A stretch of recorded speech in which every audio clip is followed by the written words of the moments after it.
Good evening and welcome to the special Board of Aldermen meeting at the Salado Municipal Building, 301 North Stagecoach Road, Salado, Texas. The date is July 10, 2025. It is 6:30 p.m. Mr. De La Rosa, please call the roll. Mayor, all members are present. You have a quorum. Thank you, sir. Do things a little different tonight. If you would, please bow your head and join me in prayer. Our Heavenly Father, Lord, we thank you for another beautiful day in Salado and Central Texas. And we ask that you please be with the families that are affected by this terrible tragedy with these floodings all across Central Texas and now into New Mexico. And we ask that you comfort the families that are affected by this. Be with the first responders as they continue to find the missing. And Lord, just our hopes are that we find more people who have survived this horrific incident, and also just be with the state legislators as they proceed into legislation the 21st, and with that being at the top of everyone's mind, and just guide them with wisdom. And we ask that you do the same with us tonight, Lord, and ask that you just guide our words and guide our actions, and just as a reminder that as why we're here and what this job is that we're elected to do. And we just ask you to be with us tonight, Lord, and you help guide these deliberations. In Jesus' name we pray. Amen. Amen. All right, if you don't mind, please stand and join us in the Pledge of Allegiance and salute to the Texas flag. I pledge allegiance to the flag of the United States of America and to the republic for which it stands, one nation, under God, indivisible, with liberty and justice for all. Honor the Texas flag. I pledge allegiance to thee, Texas, one state, under God, one indivisible.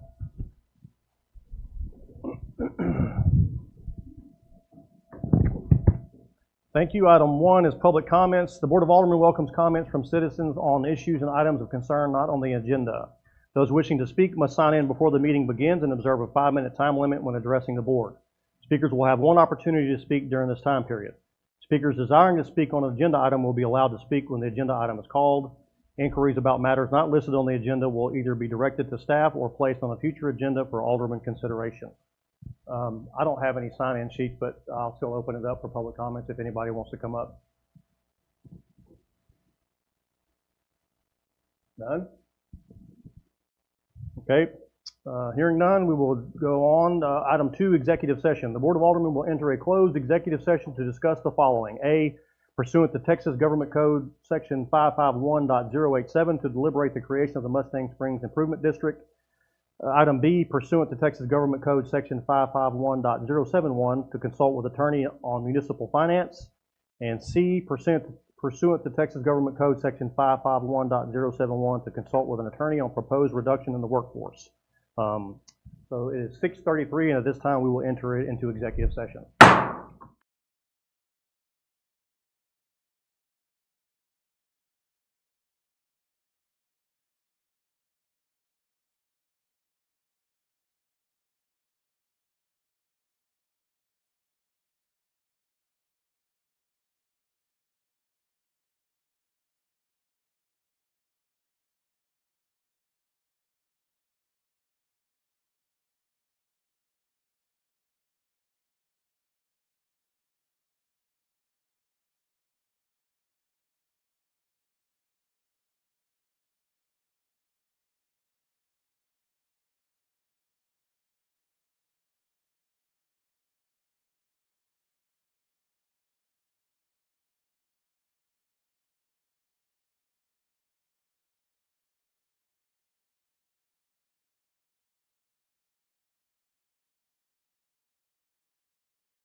Okay, it is 8:40. We are leaving executive session and reconvening into the special Board of Aldermen meeting. Item 3A, workshop fiscal year 2024-25 proposed amending budget. Mr. De La Rosa. Okay, Mayor and Alderman, you have the proposed amended budget. Let's see here on page 1, 2, on the third page, you're going to see at the top 5550 Administrative Services Department, and it looks like there's an empty square box there, like it's posted. Those were zeros. Remember, we created this department last year. That's why there's no historical or anything. So just to tell you what that is, going back to the first page, you'll see that we've actually paid back the $468,100. It's their property tax refund. That when we adopted the budget in the last fiscal year, we knew that after that we were hearing rumblings that we were going to be served with a petition. So we kept our costs very minimal. And as soon as we received the petition and the taxes were being paid, we segregated those funds, set them aside, so we would not have an issue making those refunds. So this budget is based on the one that was adopted, and cutting back services and making that refund, we basically balanced that out. We had some discussions in the chief this year. We couldn't remember why we had a higher income in revenue for citations, and then we came to the realization today when I met with the accountant was we were hiring 2 officers, and we were hopeful that we were going to issue more citations, and that's why it was more skewed. So we brought it back into a more realistic.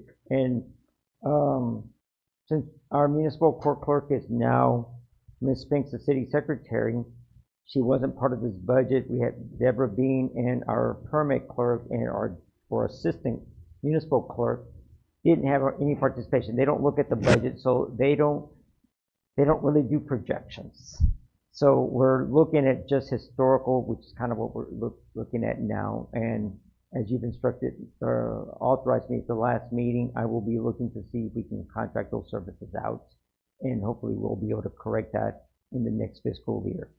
When you look at the next budget for the fiscal 25-26 year, it is still as if the court is still in existence, that we're still paying the municipal court attorneys or the prosecutors, we're still paying the judge. So some of those will adjust. Okay, this proposed amended budget goes through about end of April. When we were looking at this, it was for that time period, and you generally do a mid-year budget amendment. Some cities do. Historically, we do not. We do it at the end of the year.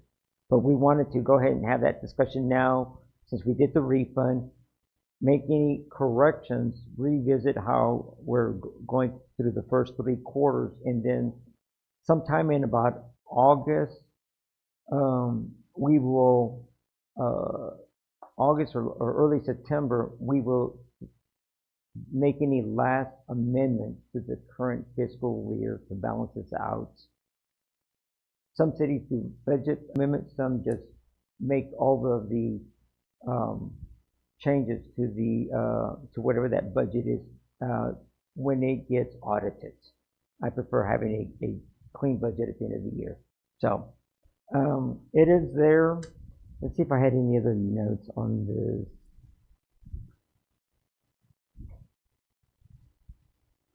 No.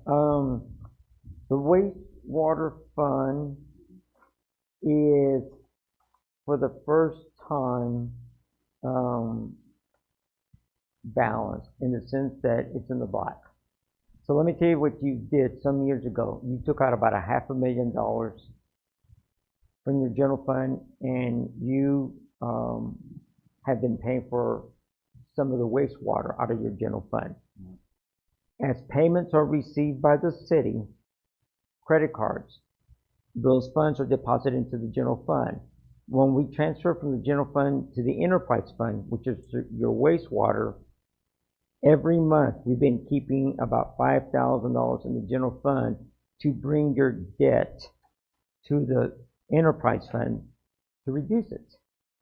Okay? So in other words, the enterprise fund only owes the general fund less than 200,000 now. So you look at your previous budgets, you were running deficits, so you were actually subsidizing it. And you had, the general fund had provided a loan to the enterprise fund. The enterprise fund is now paying back the general fund. So, and then as you see, you'll notice that we're actually in the black, and our collection rate is really improved. So, I want to kind of go, is there any specific area that you want me to address tonight? Now, you're going to have multiple meetings to look at this. Tonight it's just, this is the proposed budget. You're still going to amend it one more time before right around the end of the year. But like the mayor has indicated, this was balanced at the start of the year when we did this. The only extra we had was the $70,000 that we had set aside, that we were proposing to utilize it in the entrance and sinking fund. So we issued debt, $70,000, so we could pay debt, maybe interest and some principal, should we issue debt for the first year, and then kind of plan it. So the intent was every year we were going to be able to put about $70,000 if everything stayed the same. Okay, that amount was taken out. Some of the people's salaries have been taken out, the ones that have left. So this is about as balanced as it can be so far. Questions that you want to address, or anything you want me to address? Alderman Sandor. Alderman Lassiter.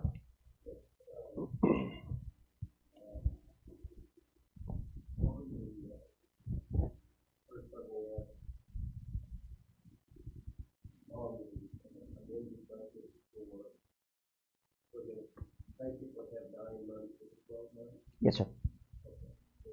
No, basically have 8 months. Yes, sir. 8 months to 12 months, and we won't see another month. This will be until the end of the year, yes, sir. Into September. Now you'll see balance sheets every month. So when you were looking, we didn't make the payments until June. So so when we close out the month of June, we're already in July. You should see it at the next week's meeting. You'll actually see those balance sheets change, because we have now cut the check, been delivered, and some of you are already getting back your refunds. So based on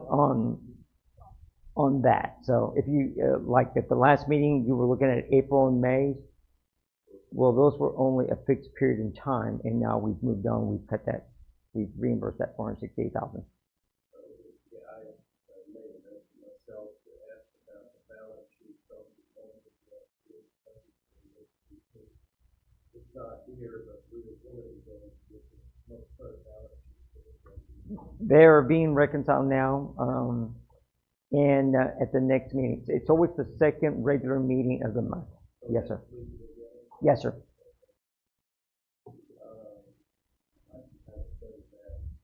We will have another Q&A on this. No, not on the next Q&A on this would be on July 24th. July 24th. Well, I mean, we may. I just don't know. We're working through some ordinances. We've got the French, So I mean, we'll have business, and we'll have the balance sheet, the profits and loss sheets, and the check listing there. It's pretty routine. You'll get some department reports. I'm not opposed to actually putting it on there if you got, yeah. But because what I did is I put it July 24th, July 31st, and then we went to August. Should we need them? Do we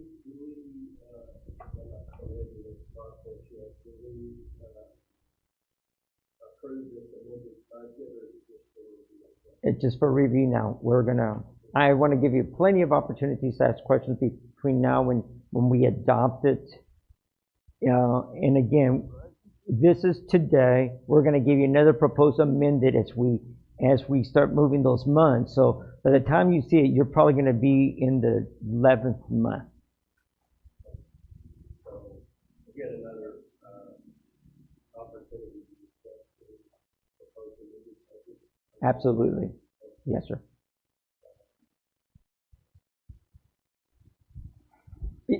Yeah, if I thought we could do it at the August 7th, and I kind of had that in mind that we did August 7th and do it again, I hate doing it twice. Okay. Yeah, we already had it scheduled for, the next budget workshop was gonna be the 24th. Yeah.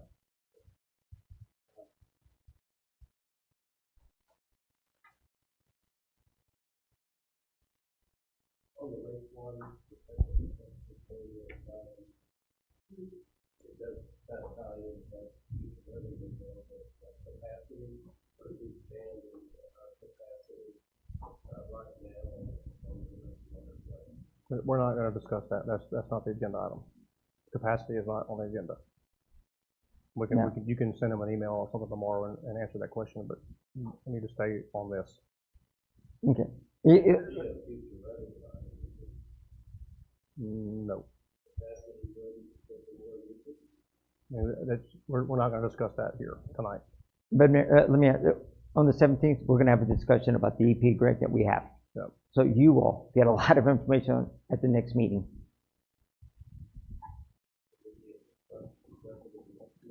Yeah, we can put it on the agenda to have that discussion, yeah. We're happy to.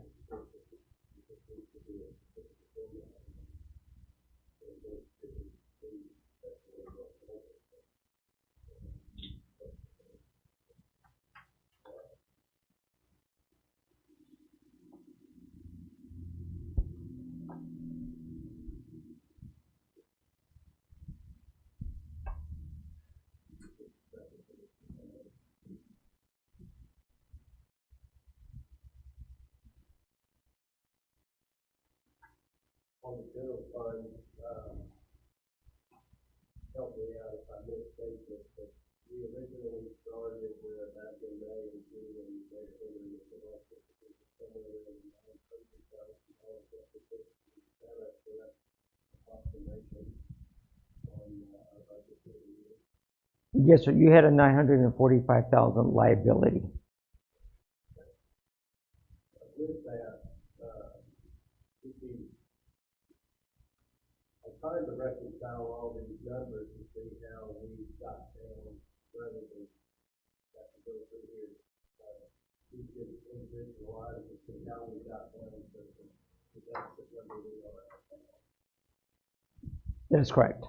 You could educate me at some point in time how we did that without having to check every line item.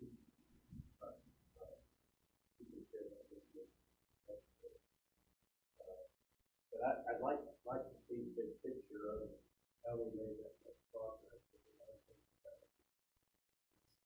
Follow what I'm saying, 900,000, whatever, it's going to include that thing projected in the 2025 year end. Yes, sir. It still is a liability. So when we close out this fiscal year, it will still be shown as a liability. Do we know from the budget standpoint or the new budget where we expect to go this year relative to the budget? No, yeah, I mean, we've balanced the budget minus that liability, so it's the funds are owed, but they've been expensed.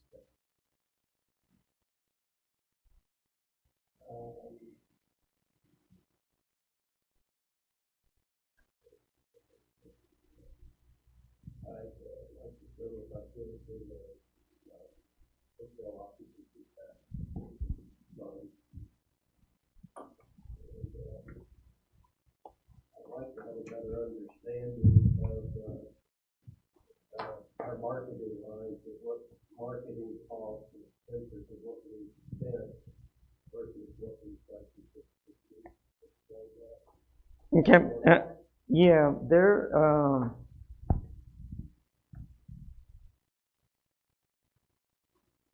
is it, Gina, refresh my memory, is this the one we had that Texas for, the lemon grant?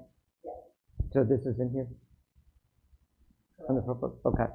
Yeah, we, based on marketing, we had a refund, of about $11,000, I think it was Texas tour ride, 7,500, and, it's misleading when it looks like you spent it when actually we got it back, so it should be, it's gonna be journalized, or, it's gonna actually be placed into other revenue, okay? So, we're actually going through on what the expenses should be for marketing. So you're supposed to be spending 15% a year toward marketing.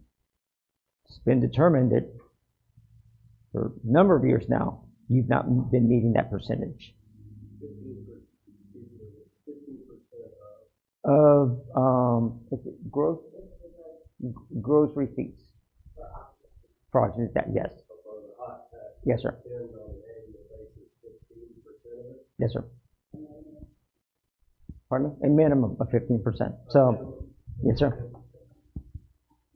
So we started looking this in the last 2 to 3 months. Let me tell you what you had, and I think you'll see it in here. When we paid the $10,000 for a shuttle, the transportation, there's no line item for transportation. So it was actually, it's been allocated like other expenses in that marketing category. It's not a true marketing. So we're having to create line items to clean up some of this hotel tax. So, but that's when we realized, you know, when Ms. Pence and I were looking at it the last few months, we go, oh, wait a minute. We pulled the last few years. We haven't been hitting that mark. So that is something that we're looking now at.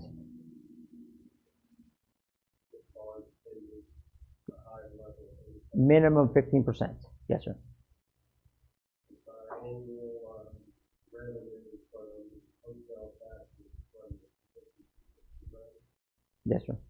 50% minimum. 30 times, yeah. And that would be the one. What would we consider an aggressive market? Yeah, you know, I think that as long as you're in that 15 to 20%, you certainly don't want to be not run afoul of the statutory requirements. But you're utilizing the Commission and Business Bureau is not funded by the general fund. Many cities are. Okay, they get a little bit of funding of both, right? So, you know, if you have certain metrics that you're trying to meet for marketing, you know, when we were looking at the signage, the billboards last year, and we stopped them, they were so, you know, they were way north of, in the city of West, north of Waco, and somewhere down by Kyle, a long ways from here. And somebody kept telling me, well, no, it's supposed to be 50 miles. Show me the statutes where that is. So if I'm catching it down in Kyle, I'm driving through Austin. I'm driving, you know, as I get through Austin, through parts of Round Rock, Georgetown, before I get here, I'm going to forget that I saw that sign, right? Mm-hmm. So it's got to, you know, marketing's got to be really conducive to what the urbanized area. So that wasn't the best way to spend those funds. In West Texas, the same thing when you're coming down south, you're going through Temple and other areas. So just like you see some of the signs, some of our local businesses, I see them on the interstate, I see them on Interstate 14, I may see them on the I-35 within a few miles of here, because it's a good reminder. It says, oh, I should stop there, right? So it's are we getting, you know, that bang for our buck, right? So last year when I first came on board, we had hired a consulting firm to help us with marketing. There was a disconnect between that crew, city management, the tourism. Remember, we had two employees. We had a marketing with the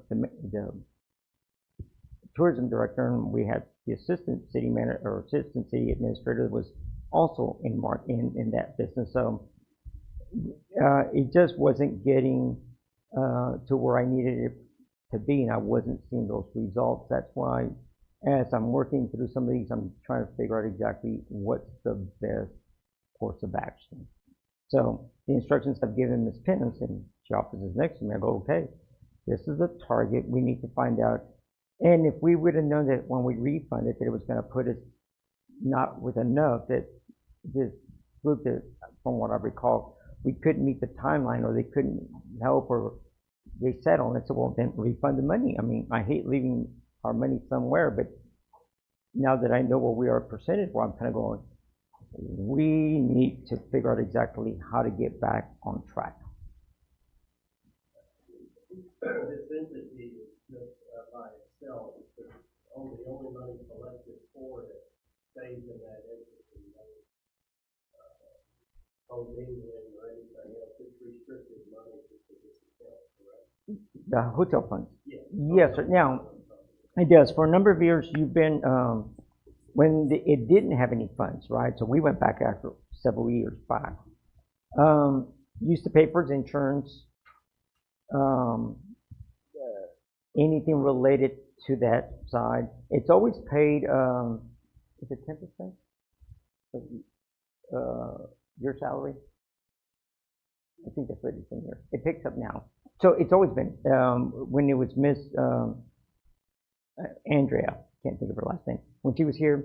So there are some expenses that were picked up by the village that now we're making sure that everything is properly, everybody pays their fair share wherever that expense may be.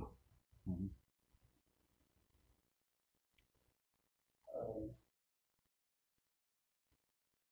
Last time, the last balance sheet I saw, I think we had 380 some odd thousand. Yeah, and I think, and then you made a sizable payment to the Stagecoach Inn that has reduced that. Yeah. Is it on here? No, but it's going to be on your, It'll be on the next one? yeah, I'm not aware of it. yeah. Yeah, we have an agreement with the Stagecoach Inn because they're a historical restaurant, hotel, so they qualify under a very specific statute that we could have incentivized that. And if you saw today's email on the Holiday Inn, they've made a request for an incentive. But quite honestly, what you're going to have to look at is if you honor this incentive that they're asking, do you generate enough? I mean, do they pay enough in for what they're asking? And are you going to continue to, reduce that reserve, right? So it may or may not be that they may be able to get what they request, or you may just deny it in totality. But that's how, when you look at the Stagecoach, as a matter of fact, I know it was in there because I looked at it for the next year, because we just made the first payment in probably February this year. So that means it's going to be a recurring, and your reserves are going to get depleted if we're not mindful. I don't know what the state coach is. I guess I'll see that number next month. Going back several years, I look at it with the hot tax fund is accumulated. We're not becoming close to spending what we have in there to generate revenue for our economy, sales tax basis, and provide kind of marketing that I think people on Main Street would like to see. And I don't understand, since we've got $3,000 worth of printing budget, and yet we don't do things. And I don't, I just say I don't understand why we couldn't provide some money for the brochures for the benefit of the tourism department, and also do them for those brochures. That's kind of a small question to me. The big question is really we get into the next time. I don't want to belabor the point. $2,000 we've got almost 400,000, we'll be over 400,000, whatever state post is. If we have in my opinion, we have a very sizable amount of money we can spend on the rest of the country to support our vendors on Main Street and the first. I don't know whether the limitations that come on the minimum amount of expense, and I think we can spend a lot more than what we're spending to help our vendors on Main Street and the rest, hotels. And I would encourage that. That's all I'm going to say for tonight. Yeah, let me respond to that, Mayor. I've got a meeting with the Texas Music Friendly next week. I've had requests from the Native Plant Society for funding. You know, I've got, you know, the Historical Society. So, short of a policy, unless they can establish that there is some benefit to the hotel industry and that we're not supporting just a nonprofit, that's going to create problems for this. Okay? So, they're all good organizations, but unless they can follow and be able to provide, and this is statutory, you got to be able to provide that you're actually bringing heads on beds. Can you document it? Telling me doesn't work. Give me the information from the hotels and something that's verifiable, then you've got my attention. I am data driven, and I follow those hotel statutes very closely. So it is whatever it may be, and promoting the hotel industry. You can't just promote something and not tie it into the hotel industry.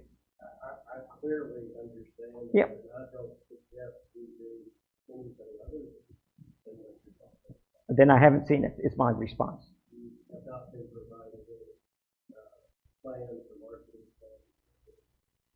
plans. I have not. And Alderman, I've had those same meetings in here with former aldermen present. As a matter of fact, you heard Mr. Seward say last week that he was meeting with the CVB staff and the hotel industry because he understands that if he's going to ask for requests, you're going to be able to show metrics. And he said that from that lectern last week. Because I've had the same conversation. I had the same conversation with Linda Griffith with the Native Plant Society. I treat everybody the same. I mean, there are plenty of opportunities out there to spend more money that are statutorily permissible for our vendors and our hotels and the rest and what we're doing. Agreed. And we're working on doing better because I don't think. I do agree with that. Yes, sir. And I don't think we're doing enough. Yes, sir. And the last thing I'd just say is, in reality, following the line, I don't understand why you have approved the printing expense in November of last year for the Historic Society brochures to the museum and for you. Now all of a sudden it's not permissible. Because in presence of the former alderman and the email communication I had with the Board of Aldermen at that time, we agreed it was going to be a one-time event. But statutorily, I guess it's passed because y'all did it. It was a one-time event. What's the prevent from being another time? We're still promoting one entity more than we are others. Look, if we're going to promote, and I would love to promote all of the historical sites in the village, but I'm not going to have somebody else's logo on our flyer. The only reason it has the city's logo in the Village of Salado is because that was part of the condition that I placed. I don't know whether they were willing to Salado Historical Society to take their logo off of it or not, just the city. Yep. Did you ask them that? No one's made a meeting with. Did you tell them you can't do it? No, sir. Yeah, I think we're getting off topic now. We are, and what he did do is we have an agreement with the museum because they checked all the boxes that was required of them, and they provided the information that Mr. Delarosa requested. The Historical Society has not done that. We gave them, these are the parameters, you check these boxes and we can pay for it out of hot funds. And they did not provide the information that was requested.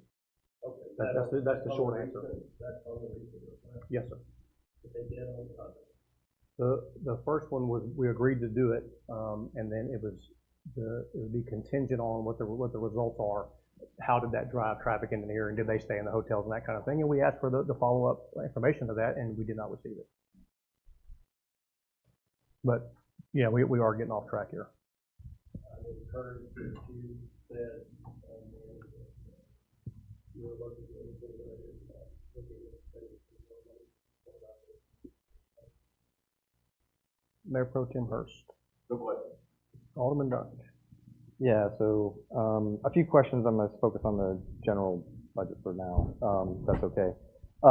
When it comes to property tax, I know I see where we amended budget went to 1.15, but at the end of May, we're already at 1.22. Like so exactly how is property tax then brought in? Because it sounds like we have a win here, and we still have 3 more months before the end of the fiscal year.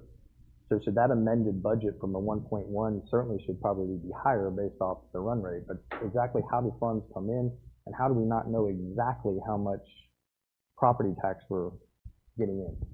We start collecting property taxes in early October. Most of the payments come in January, February, and March. By April, we start getting very little. Yeah. So it cuts off. We probably collect about 96% of it in the first quarter of the calendar year. So it tapers off. So there's still some residual that's coming in, and the good news is, based off the May close, we're at 1.22, so we got like 75K there, and we still have 3 months of potential funding coming in. Yeah, we don't generally see it in the summer months. It won't, if it is, it's because there's sales, there's people that haven't paid taxes, properties are exchanging. We're starting to see a lot of that, and that tends to get these things paid off at that time. Okay.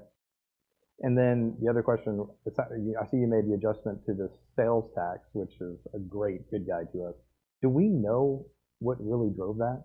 Like why? Because we started at 560K and now we're at amended budget at 860, I think, and no, amended is 950, but I think we're even on a higher run rate than that. Yeah. So I mean, it's all great. I just don't. What do we contribute? Like that is a big swag. Yeah. We started to see exponential growth in December of 2024. That was when we really noticed it. As a matter of fact, we had conversations because we know that the stroll had difficulty during that time period, right? So we were trying to pay, but I can't explain what it is, but it certainly has continued to stay there. And again, if you get a full year, you're good. You get a second year, you start building that historical data, right? My concern is that not knowing what it is, and we tend to look at 3 years of growth, but you were still, even your housing developments, like Sanctuary, didn't start to 2023. So in other words, it's very difficult to use any type of historical data unless you're just extrapolating and trying to figure out exactly how to fill this in and not over forecast that revenue and then being a problem at the end of the year. So what was happening is you were passing budgets, you can pull them up, over forecasting, didn't make it, and then you were utilizing your reserve funds to balance, but then you weren't amending it. So, but again, the year prior to me coming, your tax rate was reduced from 41 cents down to 39.11 cents at a $200,000 deficit, but you didn't even adjust for the 2-cent rate. So it was already skewed from the start. And it wasn't until I was here that I go, wait a minute, what do you mean that we're at 39 cents? I'm looking at the ordinance that says it's 41.11 cents. I had to go pull the records. I had to find out from the appraisal district, well, wait a minute, we did report it at 39.11. We just have the wrong document on our website. So what do? We actually amended the ordinance to correct the tax rates. Got it. No, it seems very promising. Yeah. It sounds like it clearly shows, we're in a growing environment. We got sales, and if we were to use some of that hot tax to market more, we'd probably see even more revenue. So there's a lot of great momentum here. It's just not knowing why it's there. That's why unless we know the breakdown of where it's coming from, what, we should be able to look at some data analytics to figure out and maybe talk to the small businesses and try to figure out what's driving it. Because that is a huge jump from our forecast, which is great. Just what's driving it. That's all. And it sounds like we don't quite have our hands around that yet. No, and the tax controller's office doesn't share that information with us. As a matter of fact, it's prohibited. So I know of very few businesses that will want to share what they generate, and they certainly won't tell us. And then I also noticed that, the building permit fees obviously is another one that you adjusted considerably. But in addition to that, I think it's probably, based off run rate so far for May, we should at least be $250K versus the 160. We collected, for example, from the school district for the stadium site. Okay. I can't remember the other project that we got the money, we've already spent it.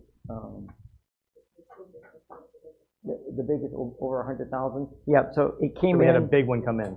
Yeah, we had a one-time big one. Yes. And the license permit's almost the same way. And then I'm also seeing, now what I noticed too, there was subdivision plats waivers. So once again, these are all indications we're a growing community. These are all great. But on the opposite, on the bottom section, I see that the costs are there too. We weren't collecting and we weren't billing. You were subsidizing a lot of Bureau Veritas. We changed the rate structure to be able to supplement that. We actually started enforcing collection of the plats. In other words, it's $200 for a plat plus professional services fees. For years, we were just collecting $200, and you were paying KPA or MRB Group thousands of dollars that was being subsidized by our citizens. Got it. So we targeted it right. We made some adjustments there, because I'm also seeing where there's at the bottom on 5216, the professional fees and inspections. I'm assuming that is the offset of that increase. Yes. My question is, I don't know all the different line items yet, so bear with me, but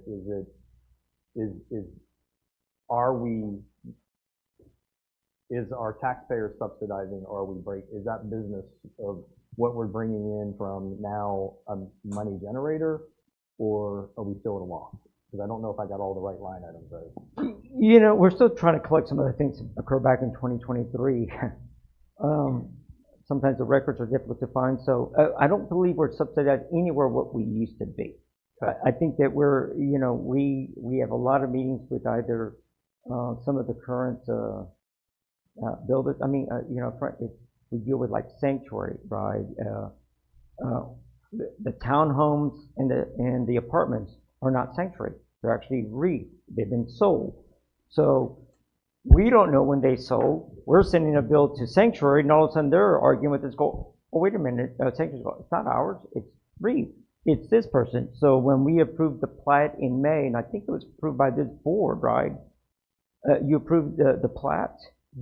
Well, you had 4 different owners on the Salado Sanctuary North Tract. So it's good for us, and we'll benefit a year down, but it was in May, not January 1. Some of you have already seen some of the appraisals that seem to be low when buildings are there. So technically, this won't correct itself until January 1 of 2026, and then a year later, you'll see that. But I've got developers out there pointing fingers. Oh no, it's his bill, and you see what I mean? And not having our own field staff out there. Because of the timing and when the hands off are, and you're in the mess of trying to figure it all out. And reality is, we know we got money and we got good momentum, but we got to stay on top. But we can do better, and we're going to do better with that. Okay. And then I think you answered the one, the 5550, the Administrative Service Department. When did we add that? When did we add that? Yeah. Ms. Penn started in July, probably October, November, about that time. And So we we did, actually- we did it- without that department for the, why was the decision made to add that It department? was made because there was an assistant village administrator. The assistant village administrator really was not working on city business, but only Convention and Visitors Bureau business. So what I asked the Board of Aldermen at that time, it was Mayor Coggan, I need a planner, okay? So we started with the planning because these fees, so we couldn't find somebody with the experience, so Ms. Pence was one of the applicants that showed initiative, so we started her as a planner like in July. The reason you're seeing these collections, Is because we put that resource there. because she took the initiative to go back and pull you. back a year's worth of billing, that I said, you know what? She's picking this up well. She's close to me because as a planner, I can teach her, having done that for a number of years. But I needed somebody that could track, go back to the billing and track that. She didn't just start then. She went back almost a year and started billing, and we had a lot of folks complaining to our elected officials, why? Good job. So that's why we created that department. And then one last one for tonight. I'm assuming this, under 6204, the salary wages officers, the reason why that was adjusted was the Officer Gatewood resignation? 2 officers that left. Okay. Yes. Anyway, thanks for the clarification. Alderman McDonald? Yeah, before I speak, Mayor, point of order, make sure our microphones are on. We can't hear everybody speaking publicly for the recording. In general terms, I really have no big questions here, Mr. De La Rosa, just in the general terms of the fact of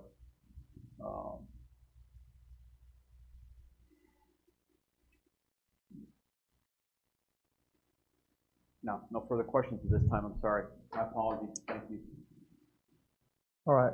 Mr. Del Rosa, you have anything else to add? Okay. We're going to move on to item B, fiscal year 2025-26, proposed budget. Okay, any, let's see if I marked anything. You'll see, as a matter of fact, if you'll go to that's the first page, page 1 of 7, right about the middle of the page, you'll see 4230 building permit fees. You'll see that 110,000 at the far end. That was that, you know, the reason we have that amount is that one big payment from the school district. So you'll see it in the actuals, okay? So that's why we reduced it again.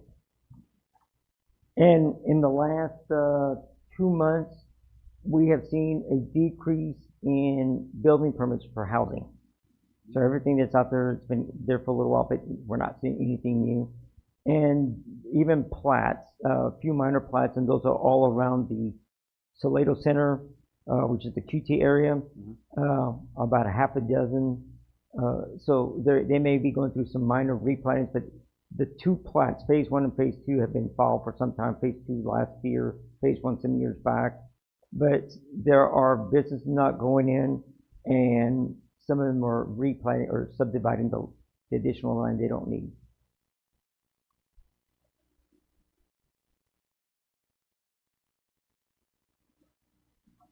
But we continue to have discussions about large acreage developments. One is 200 plus acres off of 2268, and the other one is off of Williams Road and by the new high school. So, and you've seen that concept plan, and it appears that discussions are continuing to move forward.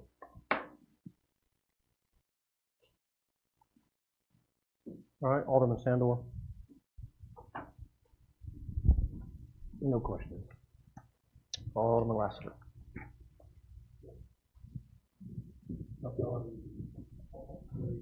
We're on item B, fiscal year 2025-2026 proposed budget.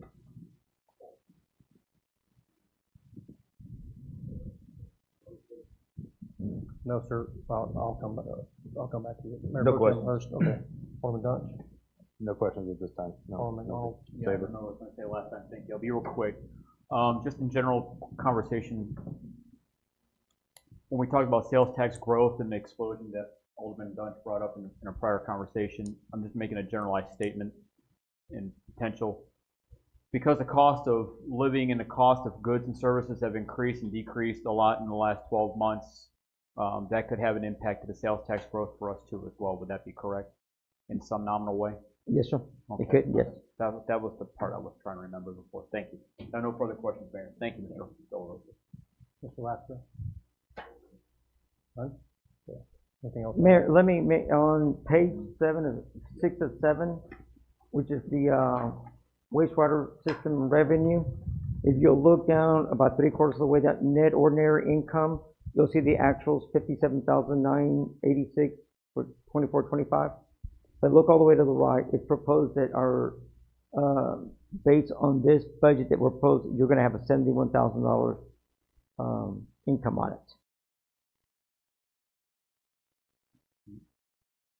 So again, like I said, at the next meeting, we'll discuss more about the wastewater, because there is a grant that we need that we paused, that there's opportunities based on what we're seeing. And the reason I say this to the new alderman, the prior board, specifically Mayor Pro Tem Rodney Bell, was encouraging that we increase the wastewater system monthly fees to generate more income, because it wasn't generating anything, right? You might recall that I said, wait a minute, let me do an audit of what we've got. Let me see exactly if we're collecting everything that we need to be collecting before we propose any type of rate increase. So we paused it because we were running in a negative for such a long time. So again, the argument's been, I don't get sewer system, and we hear this all the time here. Some of you hear it, but the voters approved it. But we're trying to make sure that the rest of the citizens aren't subsidizing it through their general fund, through their property taxes. Those that get sewer service, it should be self-sustaining, and that is what we're working towards. And we're holding about 7 months now in the blank, and it looks like even next year we're going to continue to do better. So, in Alderman, we have discussions about capacity all the time, and that's a whole nother topic. And we're going to be having that in the near future. So, Mr. Delarosa, are you saying that we weren't billing for sewage? You've had people that have connected back in since 2019, 2020, 2021, not paying sewer fees or not paying any impact fees. But were they billed? They were not. They Okay, were not thanks. billed. Got it. No, Okay. they weren't billed. So of course they're not going to come, hey, I owe you. No. But we Got found them. Yeah, we found Got it. All right. Yeah. Thank you. Mr. McDonald, you got something else? Thank you for alibying that, because ultimately, at the end of the day, looking at this budget and knowing what we know currently based on those who are hooked up versus those who are, we may be discovering that are hooked up that are not, have not paid into the program in simpler terms. We're still pursuing those as lost revenue opportunities as well, correct, sir? We can. Look, if we can determine that you submitted an application that you didn't connect, right, and we find those in our files, we go after the impact fees.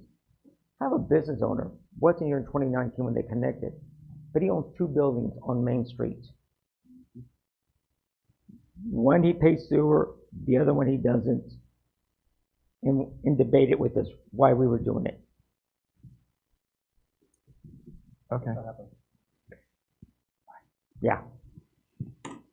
So, we're getting better at this. That's all I had, Mayor. Okay. All right, moving on. Item 4, discussion of possible action. A, discussion of possible action to accept a petition for the creation of Mustang Springs Public Improvement District and setting a public hearing. This is not approving anything, we're just You're to approving, accept you're, it. yeah. to accept the Yeah, you're accepting the petition, and it is our recommendation that you accept the petition so we can schedule the public hearings. Okay. Alderman Sandor, any questions? No questions. Alderman Lassiter?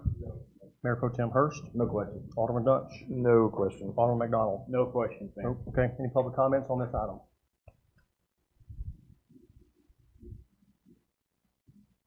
No, we'll do it, we'll negotiate. You're gonna authorize us to set the schedule for the public hearing, as we deem necessary, right? If we can amend that motion to do that way, yeah. Any public comments? Nope. All right. Hearing none, I will open the floor for a motion, which will include either to accept or not the petition and also to set the date for the public hearing. Yes, sir. I'll make a motion to accept the petition and have the council and village administrator set the date for the public hearing. Motion made by Mayor Pro Tem Hurst to accept the petition as presented and with instructions to the village administrator and our big council and to set the public hearing date. Second. Seconded by Alderman Dutch. Any further discussion? Question. Question called by Mayor Pro Tem Hurst. All in favor of acceptance of the petition and village administrator and bond council for setting the date for the public hearings specified by saying yes. Yes. Any opposed, say no. Any abstentions? That carries 5-0. B, discuss a possible action on an agreement for the payment of the village's costs that may be incurred in connection with the proposed Mustang Springs Public Improvement District. Mr. De La Rosa. Okay, staff is recommending approval of this agreement, and if you'll look at section 3, deposit, which is on the second page, you see it about middle, so there are the terms of the deposits that need to be deposited with us in so many days, so once you approve it, it kicks the clock in, so. Okay. So I'm recommending approval. Alderman Sandor, any questions? No questions. Alderman Lassiter. Mayor Pro Tem Hurst. No questions. Alderman Dutch. No questions. Alderman McDonald. No questions, All Mayor. right, any public comments on this item? None? All right, open the floor for a motion, please. Mayor, make a recommendation that we approve item 4B as written. Motion made by Alderman McDonald to approve item 4B as written, Second. seconded by Mayor Pro Tem Hurst. Any further discussion? Question? Question called by Alderman McDonald. All in favor of approval on the agreement as presented, specify by saying yes. Yes. Yes. Any opposed, say no. Any abstentions? That carries 5-0. Item C, updating possible action on Texas Department of Transportation project name OV/Rural Street/Smith Branch Road/FM 2268. Mr. De La Rosa? Okay, I need direction if you're interested in pursuing, it looks like we need, 531,000. Today we received notification from, TxDOT and also from the MPO that, that through, transportation development credits, TDCs, that, TxDOT is made whole because it gets these federal funds, and therefore we won't have to pay our $422,000 portion. So if you look at Exhibit B that's in here, somewhere in there you'll see that 420,000 subtotal, but you see there's a grand total of 462,000 because there are these other direct state costs that you'll be responsible for. So that's roughly 42,000. Plus the 489,000 for engineering and then any cost overruns. So with that being said, how do you propose I move forward with, if everything stayed the way it is, how do you want me to move forward? Are we still waiting on information back from our engineers on how much we paid and how much we're gonna have to, what it looks like we're gonna have to pay? No, I mean, I sent you an email a couple of days ago. We already had the remaining balance, that's what it is. But from the information that we got today, and you sent the email to Solomon asking him, saying, hey, this came from Uriah Nelson. Yeah, but we already have the numbers. He was asking for more information. Okay. So that the bulk number's already there. We already know. He was asking what we've already paid, and that's a Solomon deal. What Solomon provided was what's remaining to be paid. And that's what I need for financing. All right, Alderman Sandor, any questions? No, no questions. Alderman Lassiter? No. Mayor Pro Tem Hurst? No question. Alderman Dutch? No question? Yes, Mr. De La Rosa, based on the $42,000 question, or $42,000 that we just currently spoke about.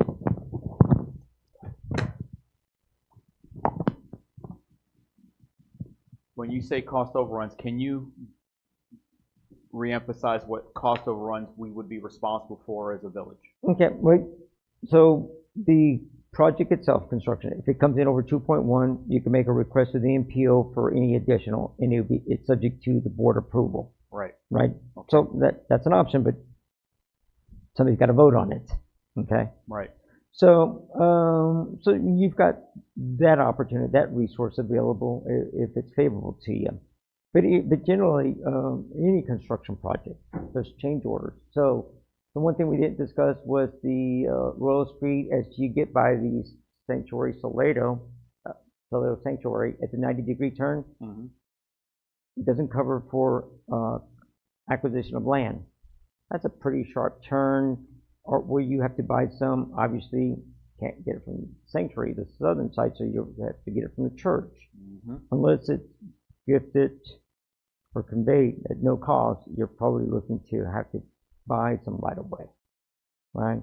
So all of those haven't been taken into consideration because they haven't completed the design. Right. My question then followed on that conversation is, if we're going to buy somebody's front part of their lawn, how do we as a government assess the value of that? In other words, simple language moment. Do they pick the price we're buying it at, or do we have some sort of mitigating cost analysis for which we can acquire it? You acquire it through an appraisal. Through an appraisal. Yeah, they get to, the property owner gets to submit an appraisal. Appraisal. Then you get to negotiate, and if they don't want to sell, then you go through condemnation, and then not only will you pay some type of market, but you'll pay damages. In addition to, so it can actually for elevate acquisition. beyond that. Yeah. And there's no potential prediction of what that's going to cost us. No, but it's general. It's always pretty fair. Damages are, you got to argue that there's a takings, right? Also, these are right of ways. I mean, if you go to the south side of the roadway where the townhomes, and you move the road closer to them, that's a safety concern. But if you do it where the beautiful trees of the church, right, and you lose some aesthetics, well, that tree's been there 100 years. It's going to cost. So these are damages, right? And those are true to whoever owns the land. So, but everything goes through an appraisal, even for trees. What are we paying for? You don't just buy and pay what people want. You go through an appraisal.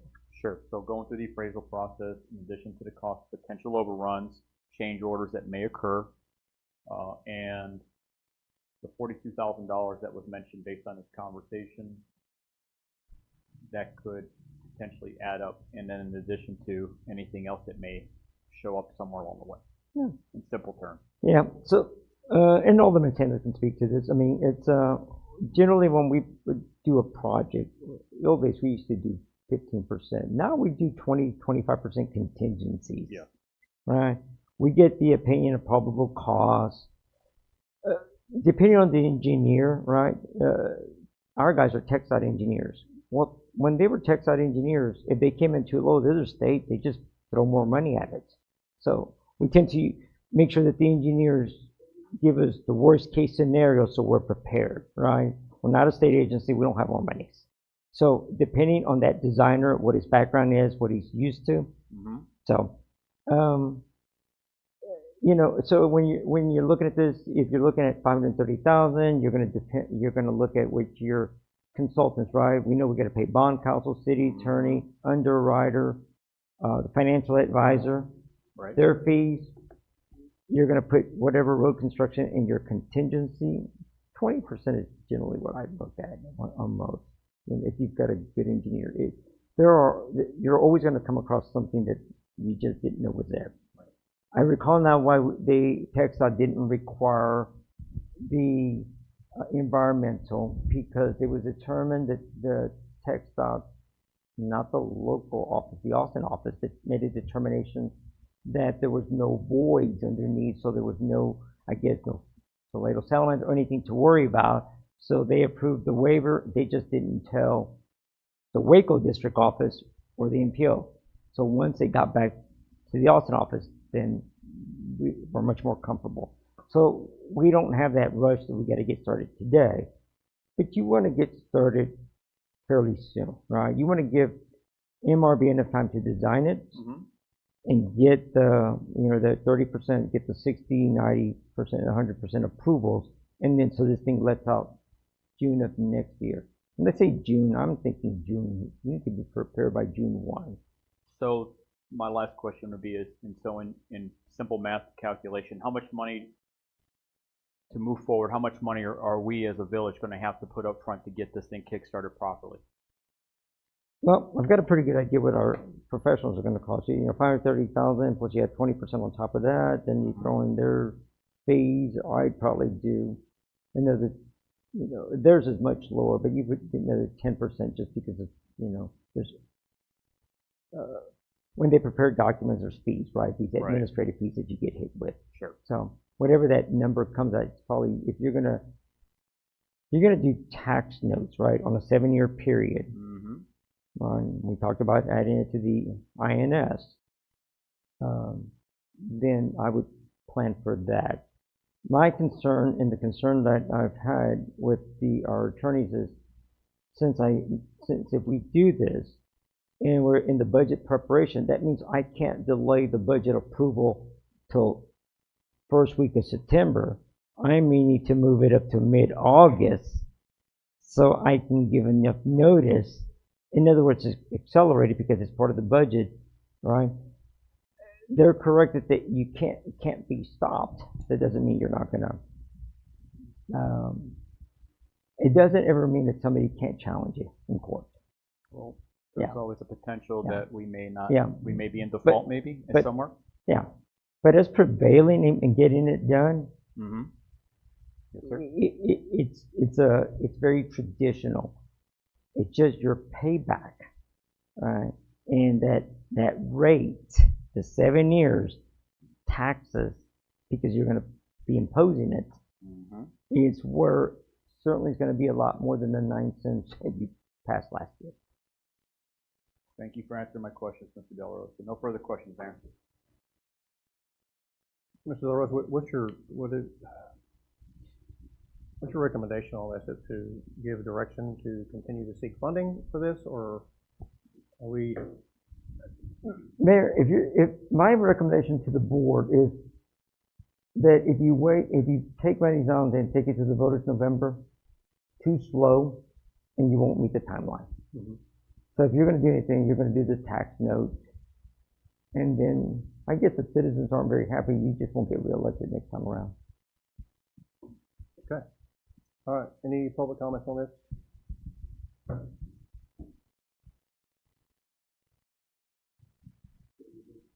I won't take very long. I mean, you've been here for a while. I'm Ryan Nelson. I'm the director of the MPO. We've been working together, of course, coordinating these efforts. I just want to clear up 2 things for this project to let by the June let date. TxDOT and the village have to be at 100% on everything 4 months prior to June. So that's what TxDOT informed me of today. Now, they don't see any issue with that happening because TxDOT, the village, and the MRB will be working hand in hand to make that happen. So that's not a concern. I just wanted to make everybody aware that it's 4 months instead of like the 2 months that people were thinking. But they have to be at 100% on everything prior to that. The other thing is the $42,000 that was referenced. The village has already paid half of that.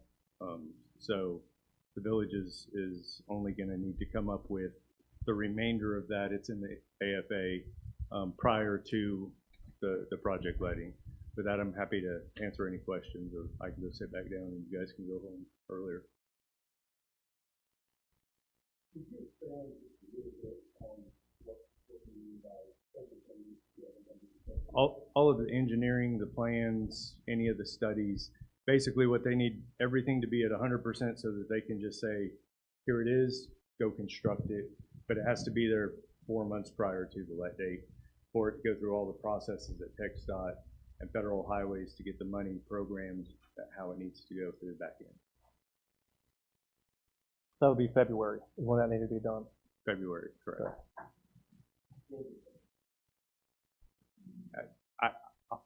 All I can really say is sometime in February, correct.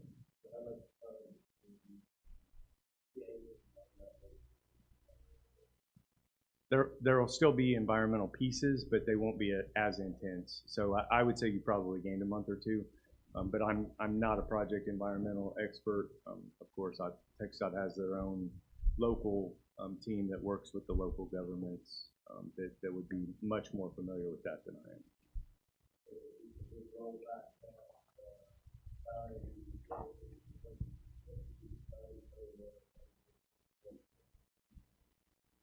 That I honestly couldn't tell you.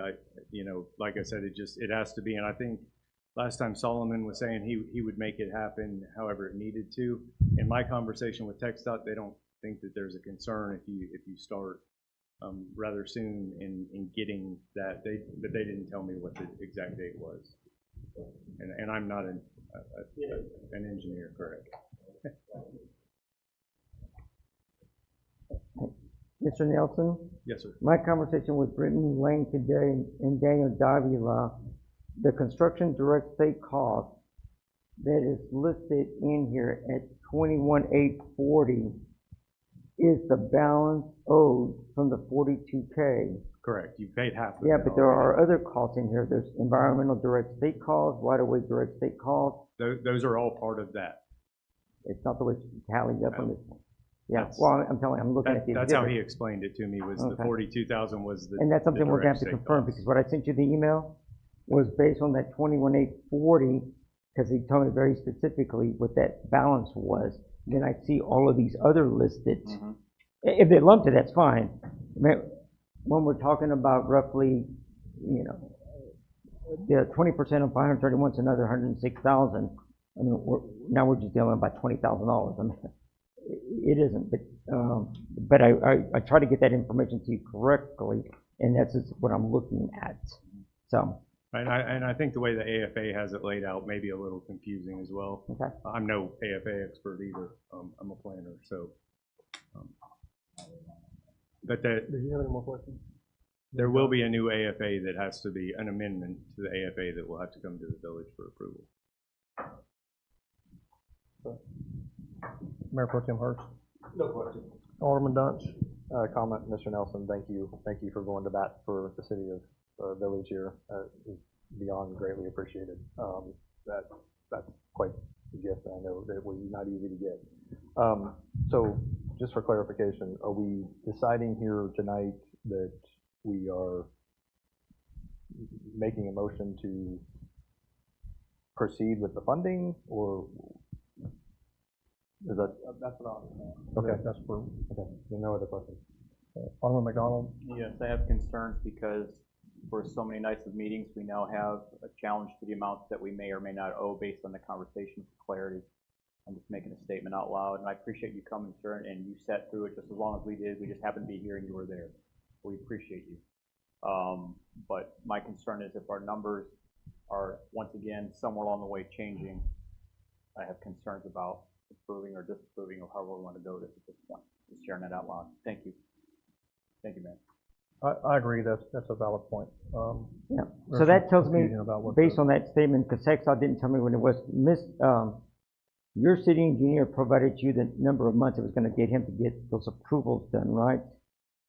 4 months out, that means you gotta be done by February 1st, okay? I think he said, he needed 4 months to get, but he'll work with you, but it is 4 months, and you're on a short table, Brian. So, we can get the tax notes issued fairly quickly. It's just getting them, getting them going, right?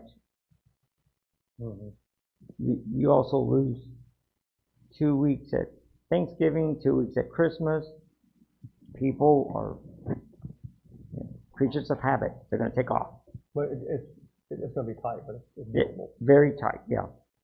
So whatever it is, I mean, based on what you decide, I'm prepared to have a conversation with our bond counsel tomorrow, because most importantly, I need to meet your calendar statutorily. And I've got concerns, and Josh told me that Gregory would be the one that would help me to do that. I have an additional question, Mayor, if I may. Sure. Mr. Del Rosa, will you have that information that you're speaking about right now with bond counsel and everything else in clarity for numbers by the next regularly scheduled Alderman meeting? The 17th? Yes, sir. That's my intent. So I plan to have this item back on them. At least for discussion. Yes, sir. Thank you for that. I'm hoping that you'll give me some direction tonight. Okay. Any more public comments? Nope. Pete, I didn't get to say thank you. I forgot to say thank you for your efforts and the time that you spent on this. Really appreciate it. Good job and good reading. For us, making a positive effort to under serious consideration. Please pass that along to Jim, and thank you as well for your efforts.